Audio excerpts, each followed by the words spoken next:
everyone, it's Scott here from Remax, East Coast Elite Realty. Welcome to another episode of Hometown Proud. We're going to mix things up a little bit this week, and we are out here in York Mills, which is just outside of Harvey. Anybody that follows the racing community is probably familiar with the 37. We're going to go inside and talk to the guy that started this all, Bradley, and his son Jacob, who's now behind the wheel of the 37. We're going to go in and learn a little bit about racing and the community that supports it.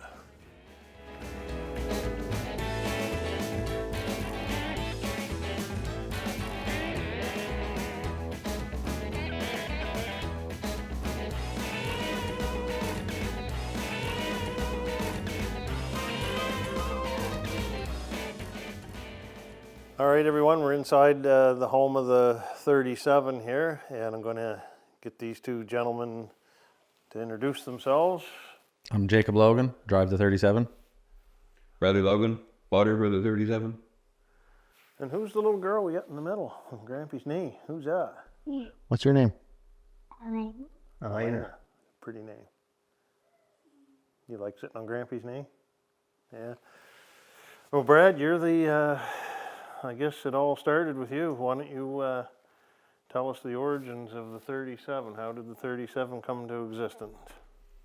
Oh, the St. Stephen track opened up in Cedar Mills, and my father found a car in Miramichi. Away to Miramichi we went, brought it home, went to Cedar Mills to race, and it had a 17 on it. We got down there and there was already a 17, so we had to take some duct tape and make it into a 3, and that's how the 37 come around. And it's stayed that way ever since? Ever since. What year was that? 91. So that was the official beginning of the racing career for you then? I raced once before. Richard Kamick helped me build a car, and I was racing dirt in Nackwick and flipped it in for in on my first race. Come home with the best looking car trophy, but she was the worst looking car when I got home. And what year did you get into things, Jake? 08, started messing around with his old car, and then 2016 we cut his car apart and built a brand new one, and then started running full time then until 2018, and then just life got busy, so and had a couple gremlins. I think there's another one running around here somewhere, isn't there? Yeah.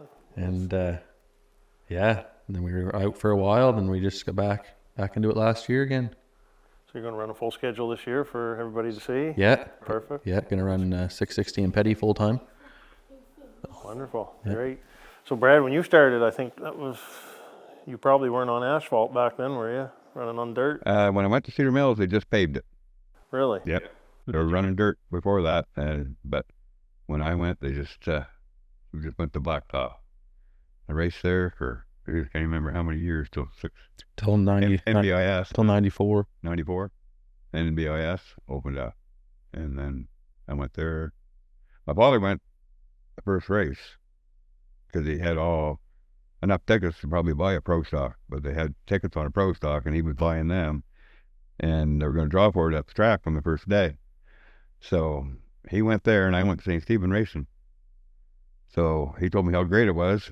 So the next week, we ended up going there and raced there ever since. Went back to Cedar Mills for a few times for a few races, but then that track shut down, and that was my home track in GIS. Did you run yourself at Petty any? Never run at Petty once. No. Leaving that all to the next generation. That's right. Yeah. What track's your favorite? I like Shediac. I think that's my favorite. I don't know if it's just because I started there or what, but I like it down there, laid back, and just seemed to do all right there. Was that the first track you raced at? Yeah. Yeah. I was 15 first race. Then I like Petty. Run it last year for the first time, and it's different. I never run a track with the wall the whole way around it like that close. Like Gary doesn't have the cement wall, and Shediac it's out a ways. So Petty, I like it. It's you're up on the wheel the whole time. But I'd like to try out some more. ready to go to Nova Scotia and try some. Yeah. So other than those tracks, where else have you had the car? Just those three, just 660 and Petty and Shediac. We went down to Scotia last year, but it got rained out, so we never got to try it. So Brad, most of your racing, the majority of your career was at the 660? Majority, and down at Center for Speed. And then I went to Riverside twice, and Scotia once, Nova Scotia. You might as well tell them your Riverside story. That my last race there kind of ended my career in racing. They just redone the track, and we went down, and I set the fastest time for Sportsman. Yeah. When I was there, and I was leading the race, and we kept going. We kept on practice. They had the scoreboard, and I'd go to the top of the board. The car would go out and beat me, so I'd go back out again. So I had a good car, but kind of used it up a little bit too much, trying to keep my name up top. So anyway, partway through the race, the car started pushing. I wasn't used to the wall, and the wall bit me. It got me. So that was the first time I ever been in lots of wrecks, but that's the first one that ever really hurt me. I think I remember seeing some of the pictures of the carnage of that, but I was thinking, I always thought that was at the 660, but it wasn't. Not the bad one. No. I've seen you take some air a few times at the 660 too. Did you get hurt in that last one? Is that kind of put a damper on things? Yeah, hurt the car good too. Yeah. That's when we went to go build. Later in 2016, we put his old car on the jig, and it was just all up and down and twisted and not laying flat on the jig at all. So and he was racing it and doing all right with it. Yeah. That's something. He went out with a bang anyway, so he went out good. So you don't get behind the wheel anymore? I enjoy helping him. I'm proud of him. When we built the car, he learned so much. He makes all the calls now. He looks after all the sponsorship. He does everything. I just sit back in this chair and take her easy. Yeah, we were informed that was your chair, so. So we go to the track. I'm a spotter, and it took me a while to get used to that, because I wasn't used to spotting. We never had radios. We weren't allowed radios. Yeah. But really? Yeah, back then. That's why I had mirrors everywhere. Interesting. Yeah. So now I'm always yelling at Jake, don't be looking in that mirror. That's my job, to tell you what's going on behind. That must take a lot of trust and confidence in who you got up there doing that. Yeah, that's why he's the guy. But it was different for me too, because when I first started running, I never had radios either. I just had the mirror, so that's how I learned to drive, was by using the mirror to see who's around you and stuff. So like he said, he's got to come on to me sometimes, quit watching your mirror. Got to listen to the spotter, eh? So I maybe should back up something here, I guess, for people that are watching this that aren't really knowing a whole lot about the racing. Tell us about the classes of cars. Yours is sportsman class. Yeah, there's they have the 4 cylinders, so it'd be like North American, like Chev, Dodge, or Ford, 4-cylinder division, and then street stocks, and that'd be the same chassis as that. They just can't do as much to it as far as performance parts and stuff, and handling wise and all that. And then there's us, the sportsmans, and it's just a metric, like a Monte Carlo or a Grand Prix or whatever frame. And then there's the pro stocks, and they're a whole different breed. A lot more you can do to them, and they're all tube chassis and stuff. So you seem to be pretty well settled into this class. Has been that way for, I guess, forever for you, right? Yeah, that's say he had the car, so I just that's where I started. I just jumped into a sportsman and went, and I love the sportsman class. I couldn't picture doing any racing in any other division, honestly. Like pro stocks, that's too much for us, I guess, to jump into that. But I like where we're at. Well, it's a good looking car. You got her looking good. Might have a donut or two on it pretty soon. Yeah. No, we still running the old body style there now. That's like '02 to '05 Monte Carlo. That's from when he was running. And there's been all kinds of different body styles that have come out since then, but just try to keep it cheap and use what we got. I've been gathering up everyone's body panels all over the province. Whoever will give me some. Even in Nova Scotia, I got guys giving me panels, so just gotta keep trying running it. I like it anyway. It's different. So for you guys, I mean, when I think of racing, you and I were talking earlier, Brad, about adding up all the number of people around in the area that race, which it's hard to believe there's that many racers around, but not the single favorites out, but I mean, it's just hard to not think of the 37 when you think of racing, which is kind of why we're here doing that. I mean, it's just, you've been here for so long in this building. You've always had the car in this building, I assume, most of the time. This car, yeah. Since we went to left St. Stephen was here. Anybody traveling through from on Route 3 out this way in York Mills, you drive by this building, and if you look, you'll probably see a trailer outside and a glimpse of a car out there once in a while. So, Yeah. So he told us about his bad one. Have you had any bad, scary moments behind the wheel? No, nothing too serious. You don't tear nothing up. Just I built for it. He built a wheelbarrow. no, I just went into the fence once. That was, I think, the worst one so far, knock on wood. I got shot up in the fence, and that was probably the worst one so far. He made all the bad boo-boos for you, so you don't have to make them, right? Yeah. So you learn from all that. Yeah. So. No, it's a pretty good group of guys there. Like, it's not, no one's beating and thrashing as bad. I don't think back then. Like, there's not as many cars as when he raced. There was 30 cars pretty near every night, so that or more, he had to qualify to get in. So, but there's, You had to run hard to get to the front. yeah. Well, I remember watching you years ago. It doesn't seem like that many years ago at the Speedway. In fact, I don't even know. He wouldn't have been very big when you first started going around there. What's nice now is you at the track, the kids are allowed in. Yeah. Kids are allowed in the bits, and that's awesome. Yeah. Because it's a family affair, and when I was there, if I won the race, he couldn't even come in on the track. Really? Do you expect to take it with me? Yeah. Well, we have the kids with us, and so much better. Yeah.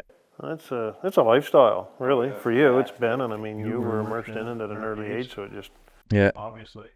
Yeah. One point when I was running for championships, I was putting more hours in the car than I was work. That's dedication. Well, it's right in your DNA now, so it just gets generically passed on, maybe. Maybe. And you might have another one coming up through the ranks someday, you never know. Yeah, hopefully a couple of them. Yeah. She likes to run her little Power Wheels Jeep pretty good. Her and her brother get beating and banging out in the yard. You gonna race, girl? You think you'd like to race? No? No. Not yet. We'll see someday. You'll be racing. Brad, you're Harvey native, born and bred. You've been here forever, I guess. My whole life. Whole life. So Harvey's, I guess, as you know, one of the things about these interviews is, hence the name, hometown proud. So I mean, you guys obviously fit that bill. There's 8 drivers in Harvey. Harvey's small. 2 of them were on my crew, and our major sponsor now was on my crew. So Wow. we've had the same paint job. A lot of people changed their paint scan. We've had the same one. Jake took it over, and it's still been the same paint scheme since I raced. It's certainly an eye catcher, that's for sure. Looks like a great looking car. And so you've had any kind of a head count on all the trophies you got in here in this room? No. I counted them up a couple of times. I can't remember. It was just shy of 100, I think. It's catching up to me fast, though. Well, I notice your side's catching up, but if another year or two, you might have to build onto that room or have another room just for the trophies. Yeah. So We built a couple more shelves. we were in earlier and having a little look around there. There's one in the back corner that's broken on your side. Yeah. Yeah, that was down Shediac, one of those Shediac deals. They one of the other racers, I guess, wasn't too happy. He didn't make it through tech, and I think I was like fifth or something. Ended up fifth that race, and two guys ended up getting disqualified, and one of them whipped the trophy and a bunch of pieces. And anyways, I ended up getting that trophy in the end.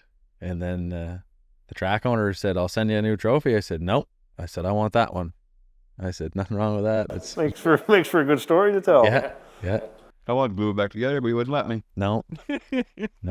Tells a better story that way for sure. Yeah. Yeah. So you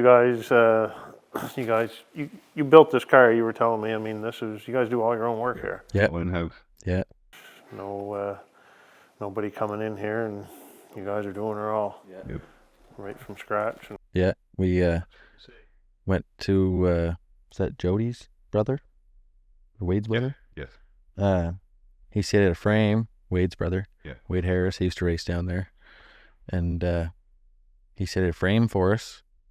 And we went down to get it, and it sounded like we were just going to roll in, and he had a frame kind of sitting there waiting for us. And we showed up and the open trailer, and he goes, "Yeah, it's back here." And we went out back, and there was an old, what was it? Was it a Monte or Monte Carlo? Yeah. Stuffed in the woods between two fir trees, just perfect between these fir trees stuffed in the woods. And he had an old, it's like a yard truck, I guess, pretty well. Had a hook and stuff on the back of it, like for hauling stuff around the yard. And we yanked it out with that, and then put a chain up over the side and pulled it up on its side. And he brought his torches out, and we cut the frame out from it and rolled it on as a roller with the rear end and stuff in it. And he had got his wheeler out, and we hooked it onto that and got it wiggled up on the trailer and come home with her. Yeah, like I say, cut the cage out of his old car, so the tin and the cage and like I say the body style is still the same as his, so it looks the same, but it's a new car. A lot of people think that too. Like they'll say they see it on whatever Facebook and down the track, and they go, "Is that same old car?" And like I say, it looks the same, but it's a new car. When you're at different tracks, when you run from, use Petty for example, back and forth, it take you guys a long time to change setup and get adjusted for the different tracks, or?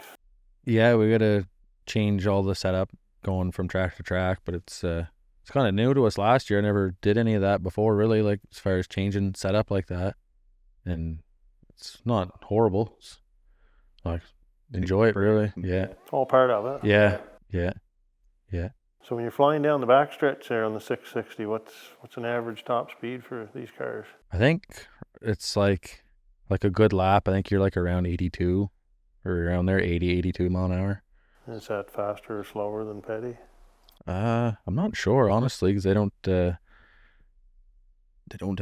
transponders there. Speed don't matter so much fun. They don't have a chart, I guess. Yeah, no. It feels like you're going faster because you're closer to the wall. You're going up against the wall. I don't know if you're going quite as fast or not. So how many races on the card for you this season? I think there's around, I think there's 14 or 15. Just there's seven at 660, I think, and then 8 at Petty. They kind of changed it around here the last little bit. Riverglade. Riverglade, and then Shediac. So there's been 15 or 16 races. They'll keep you busy. Yeah, it's more than last year. So He likes going to Shediac every year for the Atlantic Championship. He's won the Atlantic Championship twice. Yeah, they just have a year end.